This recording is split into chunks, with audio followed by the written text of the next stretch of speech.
Story appears ordinary until you see the core side of it. And what you're looking for is the story behind the news. We bring it to you from Lagos, the commercial capital of Nigeria. Giving you all sides and political stories round the clock. Every detail from the start line to the final whistle.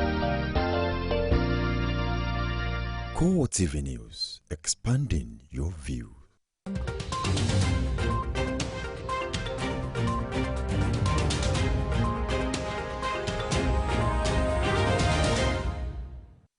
Hello, good evening. Thank you for joining us on CoreTV Primetime News. I am Frank Omalape. Our top stories tonight.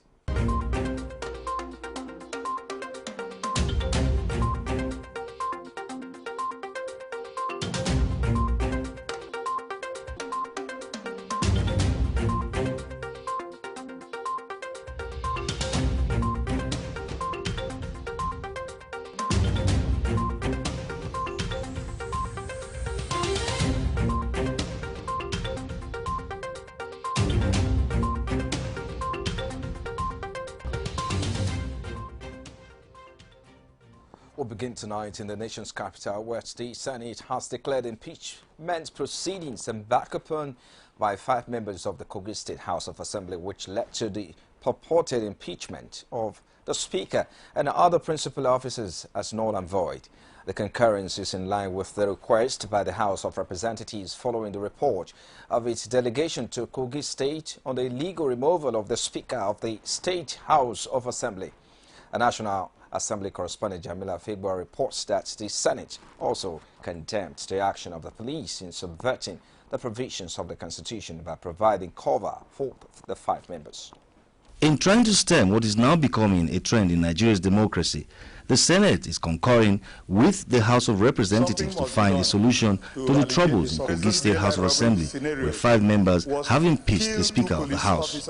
The House of Representatives has sent a delegation to Kogi to investigate the matter, and the report submitted calling for a concurrence with the Senate. Dino Melai from Kogi State is attempting to dismiss the motion with a point of order, inferring that since the matter is a judicial one, it should not be discussed on the floor. In the spirit of justice, equity, and even in the spirit of the resolution of the House of Representatives, that in doing this, Mr. President, I think we have to consider this and then do justice in the interest of democracy.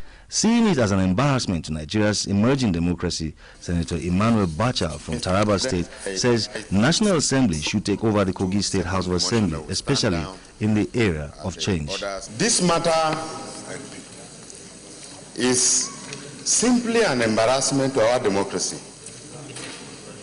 For a government that God has granted grace to come with the mantra of change cannot afford to allow this kind of brigandage to happen under its watch. I think we should not even bring, I'm saying that because some of the contributions coming on this side, that we should not even bring the issue of party. It's not about the issue of change or no change. This is just what we found in the Kogi State Assembly.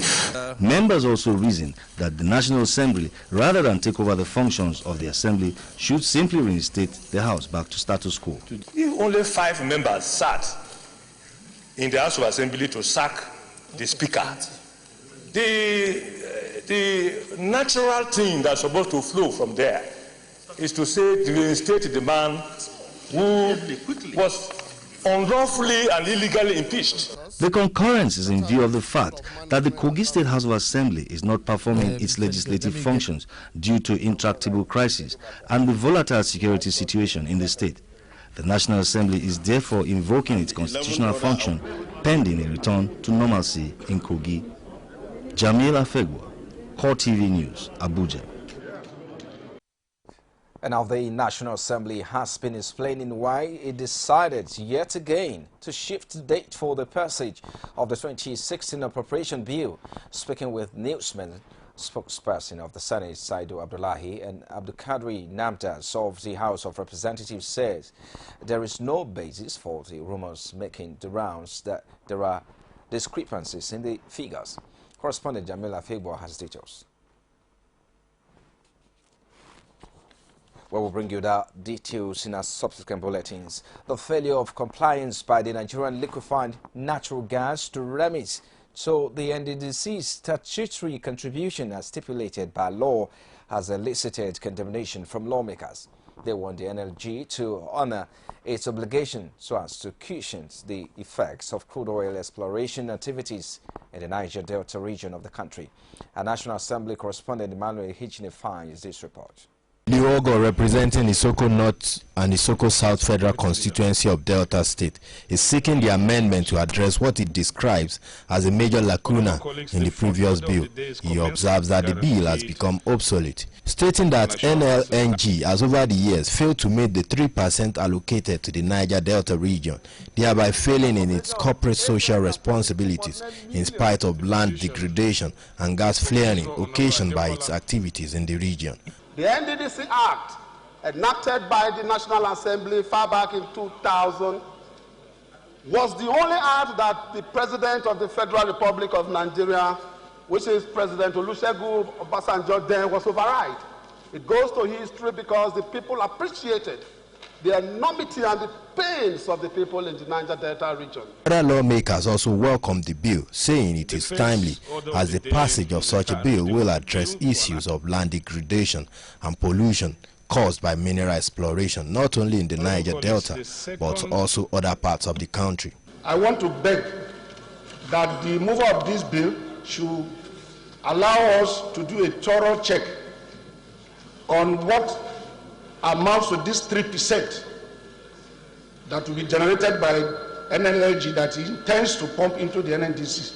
The problem that we have is that the mover of this amendment should have brought facts and figures to educate us, to make us believe in what he is doing, much more empirical than theoretical. It has been quite theoretical, and I think that's the essence of the committee. The motion has killed second reading and is being referred to the Committee on Gas Resources for further legislative input.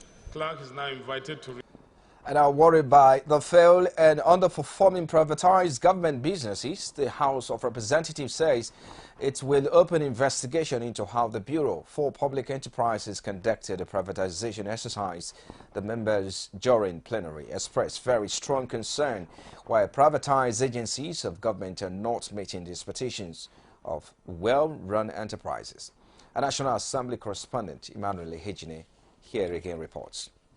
Disturbed by the level of neglect and oftentimes complete abandonment of privatized and partially privatized enterprises by concessionaires, the House is saying that this is a cause for concern. Gabriel Kolawole from Ondo State is calling for a proper investigation on enterprises that have been privatized by previous government, observing that privatization has left most of these enterprises worse off than before they were privatized. The House notes the uproar by individuals, staff and unions of privatized, partially privatized and concessed government-owned enterprises. Some of the lawmakers are also insisting that there is the need to know why agreements reached during the concessioning were not met, why funds were not properly remitted as at when due, and why funds released have been carted away rather than used to improve these enterprises. All members should support this motion because it has a lot of issues to be addressed, a lot of issues to be unveiled, and a lot of issues will be saving the nation revenue that are supposed to accrue to him. Notes the opera by individual, aware the non-conformity to the terms of agreement, and the third one, conscious of express determination of the federal government to block all leakages. The purpose of privatization is to make sure that these agencies that are ailing are being brought over by competent hands so that they will develop it more. They observed that the inability of these enterprises to function properly has continued to lead to job losses and unemployment, which is against the idea for the privatization. The motion has been referred to the Committee on Privatization and Commercialization for further legislative action.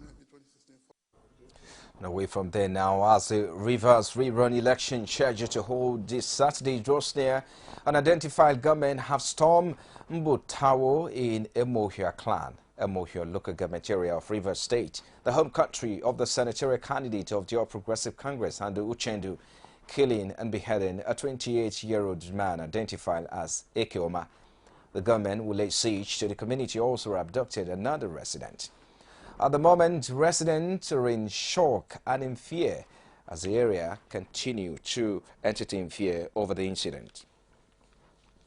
And now President Muhammadu Buhari is calling on the religious leaders to mobilize their followers against corruption. The president gave the charge while declaring an international Islamic conference on security and stability open in Abuja, describing corruption as a cog in the wheel of the nation's progress. He also vowing not to be deterred in the battle against Boko Haram insurgents. A State House correspondent, Abiola Aluwale, has details. Apologize for bringing you that report in our subsequent bulletins. Meanwhile, the United States has condemned the March 16 bombing at a mosque in Borno, where dozens of people were killed and several others injured. In a statement by the Public Affairs section of its diplomatic mission to Nigeria, the United States says it extends deepest condolences to the families of the latest victims of Boko Haram's senseless brutality. The United States says it will continue to support those affected by Boko Haram's violence through ongoing humanitarian and victim support services, while it remains committed to assisting its partners in the Lake Chad Basin region who are leading the fight to end Boko Haram's wanton violence and restore peace. And now the information reaching us has it that the Honorable Member representing Effa constituency in the Ekiti State House of Assembly, Afolabi Akoni, who was said to have died in the custody of the Department of State Services, has addressed a press conference. Akoni was said to be looking frail and sickly. Afolabi Akoni was taken into custody of the DSS on March 4, 2016 and has allegedly been denied access to his family members, doctors and lawyers. The Ekiti State Commissioner for Information, Youth and Sports Development, Larry Ogunsui, had earlier addressed a press conference where he announced that Afolabi Akoni had died in the custody of the DSS and calling on the DSS to produce the lawmaker dead or alive. Certainly not the end of the story.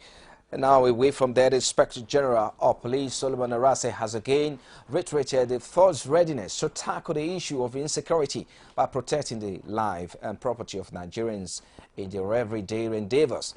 Speaking when he visited the Taraba State Governor, Darius Ishaku, the Inspector General of Police says his men are up to the task of policing every nook and cranny of Nigeria effectively.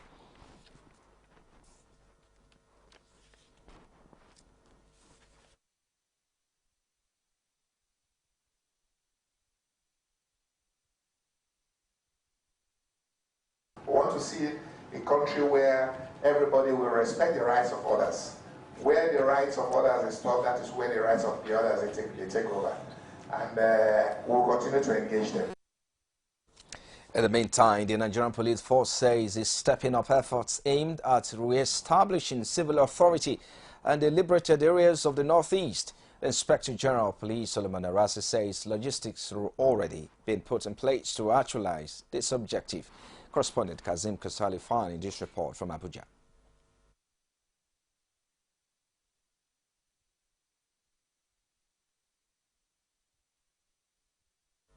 You're still watching CoreTV News at prime time. Still to come after the break, Justice Okun Aban of the Federal High Court is absolving himself of any bias in the trial of the National Publicity Secretary of the People's Democratic Party, Oli Sametu. We'll bring you more details after this time out. Stay with us.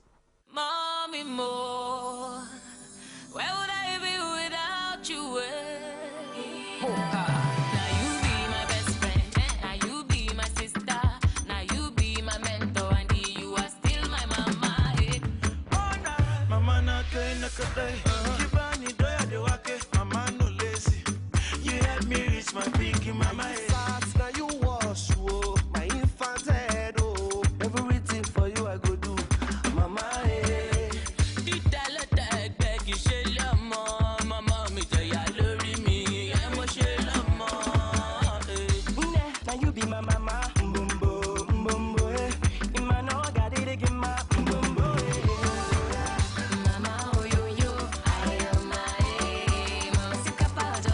Show your sweet and caring mother how much she means to you. Celebrate her with the special Peak Packs.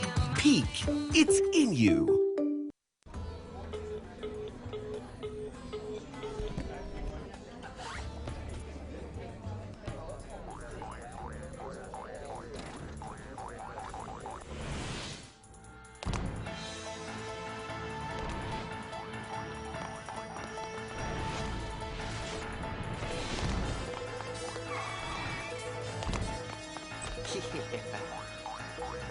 Join the Airtel family today and then get 5 times the value of every recharge. Recharge with *555 star pin hash on the Airtel network and feel at home. Airtel, the smartphone network. Well, thank you very much indeed for staying with us. It's CoreTV Primetime News coming to you live from our Lagos studios. A reminder of our top stories now.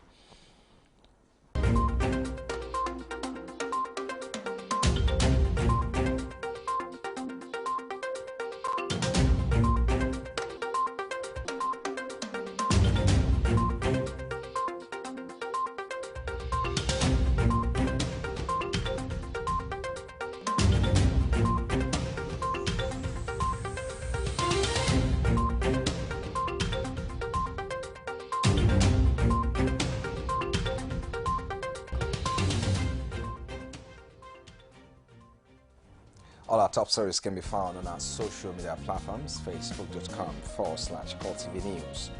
You can also follow at CoreTV News NG. Subscribe to our YouTube channel. It's youtube.com/CoreTV. Give it space, the news.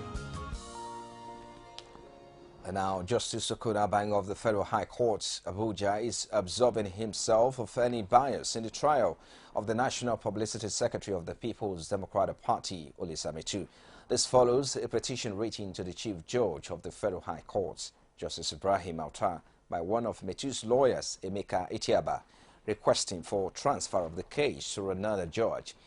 Metu and his company, Destrol Investment Limited, are being prosecuted by the Economic and Financial Crimes Commission on a 7-count charge of fraudulent receipt of 400 million naira from the Office of the National Security Advisor in November 2014. Our judiciary correspondent Basil Okafor reports that the absence of Metu's lead counsel stalls the trial. After dismissing his no-case submission for lack of merit, the court fixed March 17 for Metu to open his defense. But when the case was called, a member of Metu's legal team, Ifedayo Adedikpe, applied for an adjournment on the grounds that the leader, Onyechi Ikpeazu, could not make it to court because of health challenges. The prosecution counsel, Silvanus Tahi, however objecting, insisted that the defendant has many lawyers and that any of them can comfortably represent their client in the absence of the lead counsel. But the trial judge, Justice Okon Abang, instead of ruling on the application for adjournment, brought to the attention of the counsel the petition he said was written against him by a member of the defense counsel. Justice Abang, who did not hide his anger, maintains that he will not be intimidated, insisting that his conscience is clear and that he is carrying out the trial based on the facts and law. One of the counsel to the accused persons to go and write a petition against the honorable judge is a surprise to me. It's a surprise. It appears like one of the antics to maybe truncate the trial. According to Justice Abang, the grounds of the petition includes that he was not fair in the ruling on Metu's no-case submission. Also, the court refused to release records of proceedings to defense counsel when it was requested, and that Metu was a classmate to the judge. The judge denied all this, noting that based on a circular from the National Judicial Council, he will continue with the matter until it is assigned to another judge. In a ruling, the judge adjourned till March 23 for Metu to call his witnesses. As for the administrative issue, it will be sorted out as I pointed to his lordship. That is a matter of law and it will be adequately addressed appropriately. But there's nothing unusual in what has happened this morning in court. It is yet to be seen if the embattled National Publicity Secretary of the People's Democratic Party will call his witnesses in the next adjournment date after pleading not guilty to the charges preferred against him by the EFCC. And now Speaker of Taraba State House of Assembly, Mark Useni, has resigned his position The Assembly has since re-elected Abel Peter Daya as the new Speaker. Correspondent Udoa Godwin reports. We'll bring you that report in our bulletins later. And now, Taraba State Governor Darius Ishaku has signed a State 2016 Appropriation Bill into law. 100 billion naira is being approved by the Taraba State House of Assembly in the bill. Taraba State correspondent Udoa Godwin reports that the estimate was hijacked or jacked up from the initial proposal of 68 billion naira earlier submitted by the governor. Well, the wave of building collapse in the Lagos metropolis, Nigeria's Commercial Nerve Center, has become worrisome to residents, developers, and the government. The emotional trauma which occupants go through when such incidences occur is unimaginable. Apart from losing properties and loved ones, families have been displaced, with some yet to find another abode. On our flashy program, analysts share their thoughts on the spate of collapsed building in the country. Housing is one of the basic necessities of life, and it is a yardstick for measuring development in any state. The spate of building collapse in the country has been generating reactions from Nigerians. On our flashy program called Digest, analysts harp on the substandard and lack of professional intelligence of building contractors. The integrity of the structure you are looking at is a combination of the proper mixture of the cement and the integrity of the road. However, the issue of building collapse of the Lekki Garden City and that of the Synagogue Church of All Nations was also brought to bear on the program.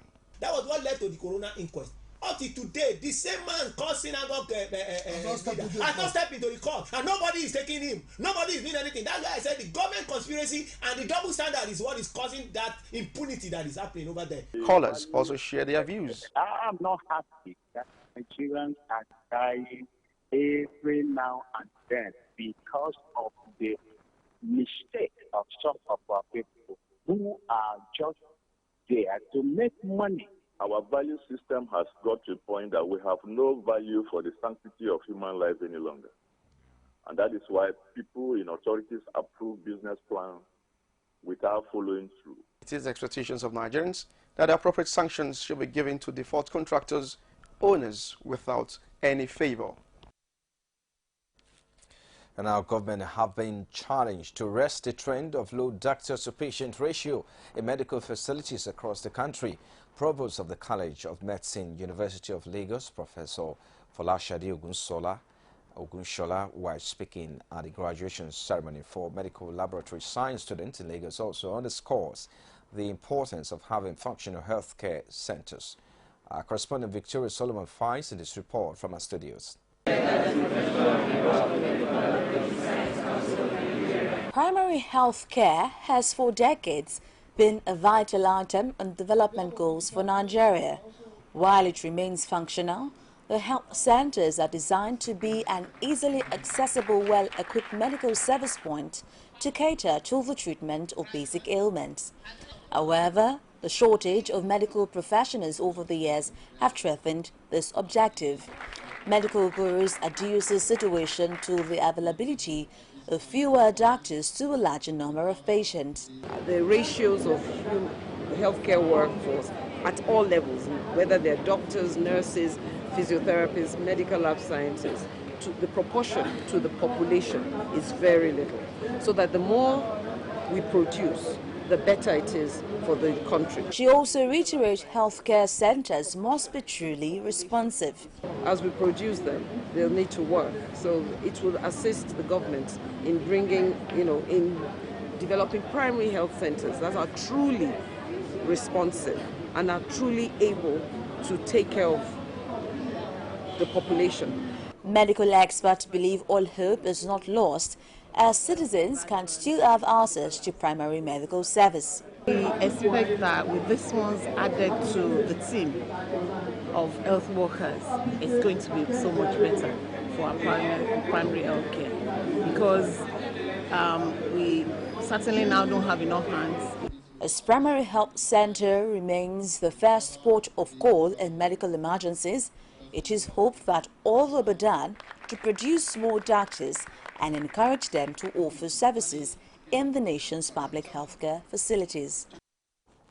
And our medical laboratory scientists are clamoring for better recognition. As they say, their roles have been subsumed by medical doctors.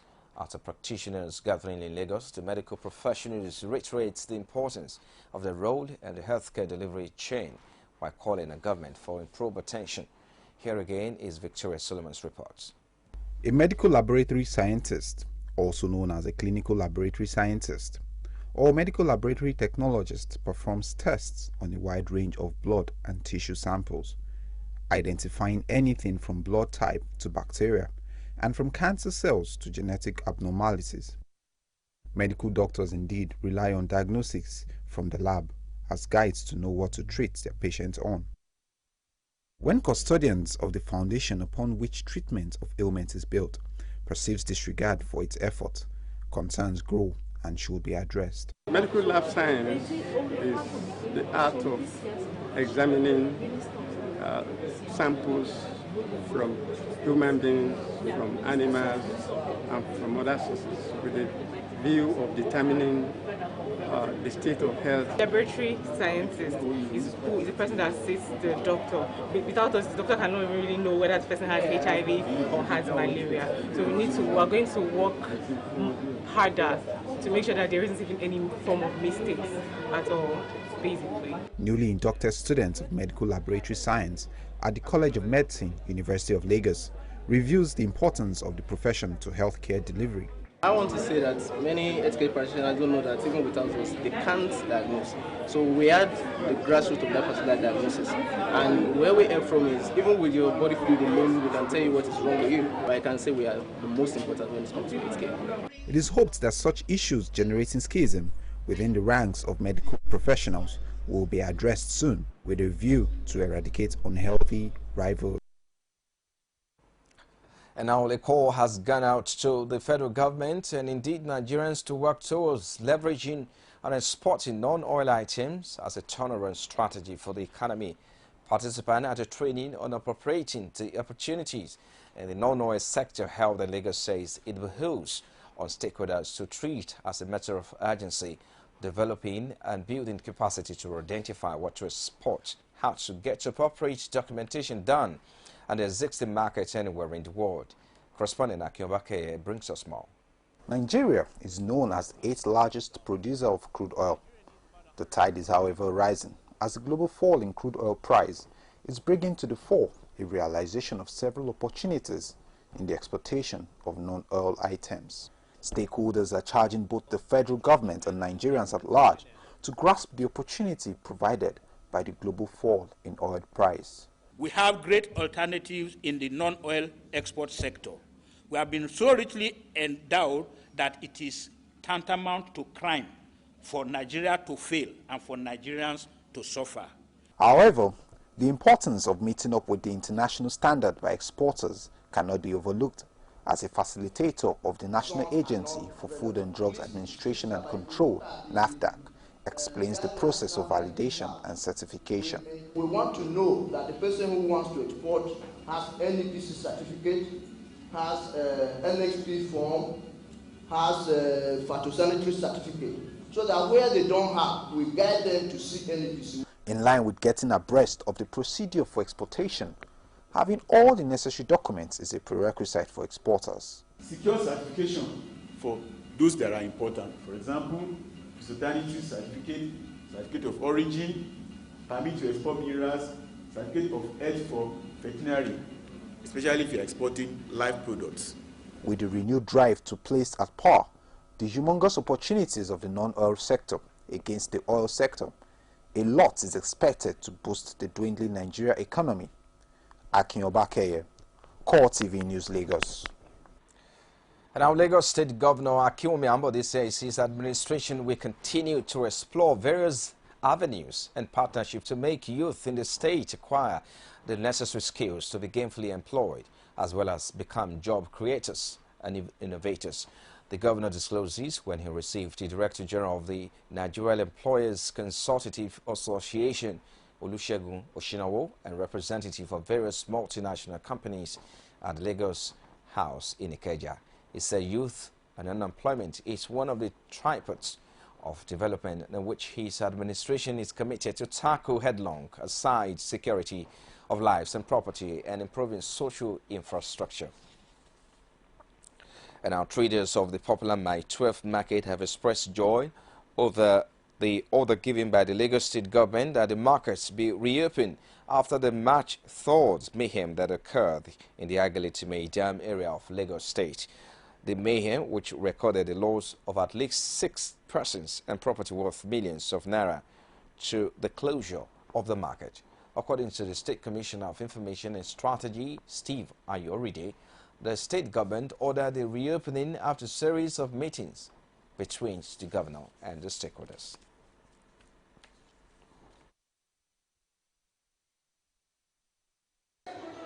Market has been reopened, and you know that we have had series of engagements with the leadership of the market, with all the stakeholders, the Yorubas there, the Hausas there, the Igbos there, the Ijaws there.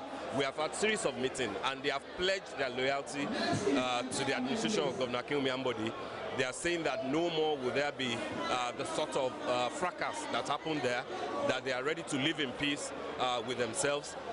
They have also recommended that in order to cement the peace accord that has been reached, that it would be better if we ban Okada from that aspect of the market, and ultimately they said that they have agreed to relocate the market in view of the urban renewal challenge that is happening there. Well, I'm so happy, I'm so glad. I appreciate the governor of Lagos State. I appreciate all our members in the House of Assembly and the House of Rep and our traditional rulers, our Bale and all others for opening the market for the past. We have never experienced such closure. It has never happened. This is the longest period we have in the closure. And on an accident involving an articulated truck lost control after a brake failure and rammed into 4 cars. The accident happened along Iyanawuru area of Lagos. No casualty, however, reported, while injured persons were taken to a nearby hospital for medical attention. You're still watching CoreTV Primetime News. We take another break now. Be back shortly. Join us again.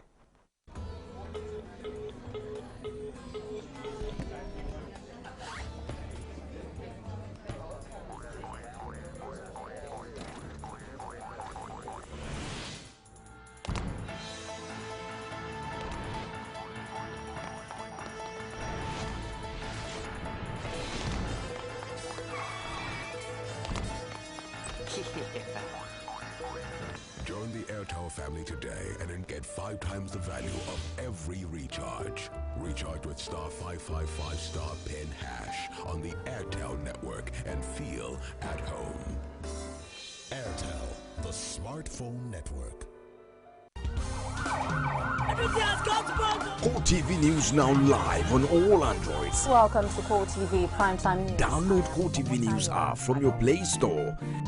Click on the menu to see all our top stories from politics, sports, business, foreign news and live TV to watch us live on your mobile. I want to know why I should be believing them. You can also click on video to see all our YouTube videos. CoreTV News, a 24-hour news station.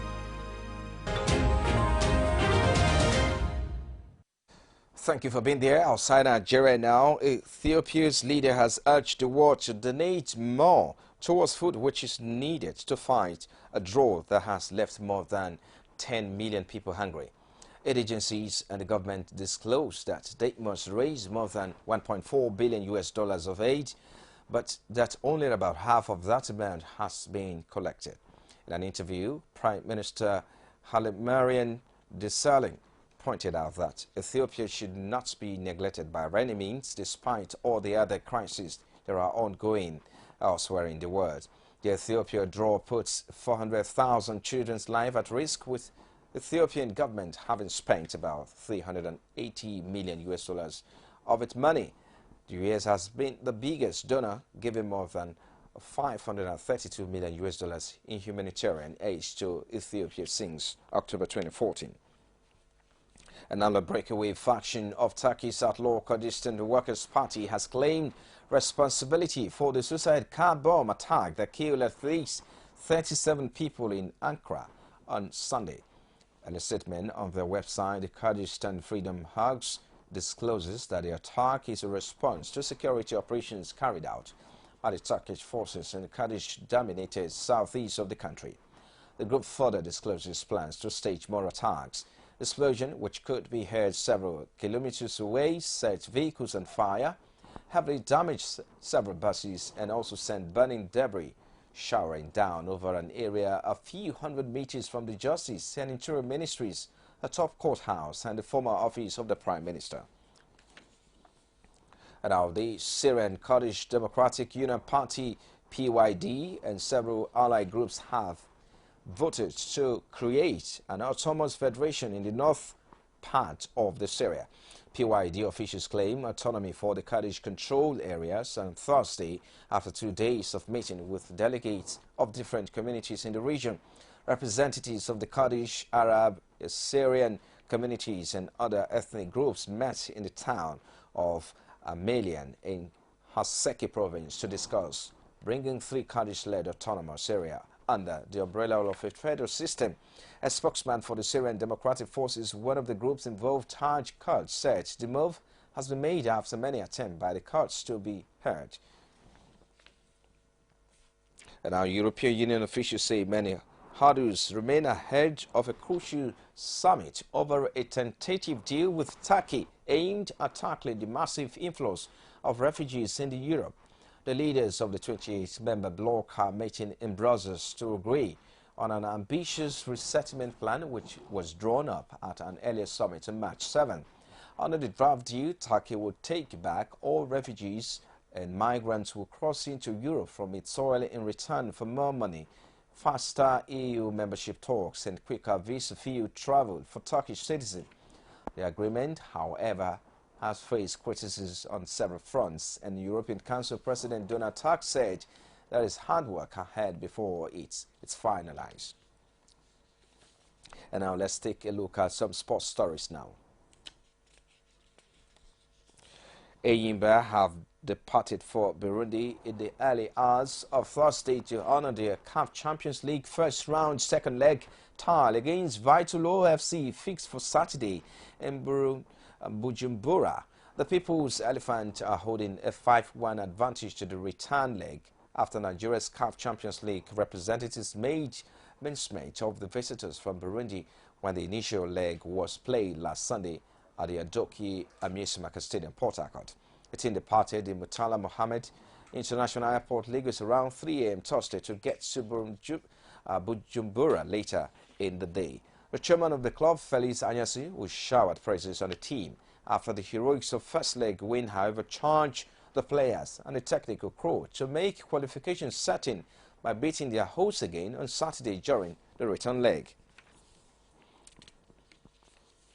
And now the management of Lobby Stars Football Club of Makurdi has announced plans to unveil a new logo and jersey for the 2015-2016 Premier League season come April 16. While addressing sport journalists in Makurdi, the vice chairman of the club, Mike Idoko, says the new logo and jersey are part of the plan to rebrand the club and return it lost glory. Idoko says he has entered into agreement with a reputable marketing company to knit Lobby players and other prominent supporters of the Makurdi side. The new identity is expected to generate more money for the club. And now finally with sport now. Rafael Nadal has advanced to Paris Open quarter-finals in Indian Wells after winning the last 5 games to beat Alexandru Zverev 6-7, 6-0, even 5. Nadal is a 3-time champion of the Indian Wells and will be playing Japan's Kei Nishikori next and could face Novak Djokovic in the semi-finals. Meanwhile, world number 1 Serena Williams defeated defending champion Simona Halep 6-4, 6-3 to reach the last 4 and the women's draw. She now plays Poland's Zanka, who beat Petra Victova 6-2, 7-6 and will reclaim the world number 2 ranking when the new list is released on Monday. Earlier, Djokovic beat Spain's Feliciano Lopez 3-6-3 to set up a quarterfinal with Jo-Wilfried Tsonga of France. Well, you've been watching CoreTV Primetime News. Before we go, a recap of our major headlines now.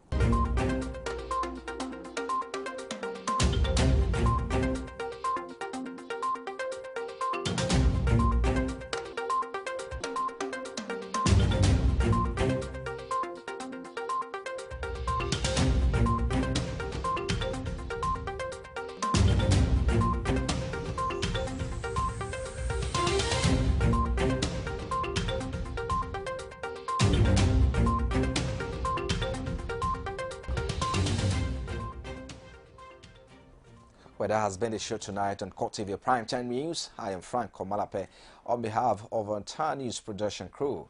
Have a good night rest.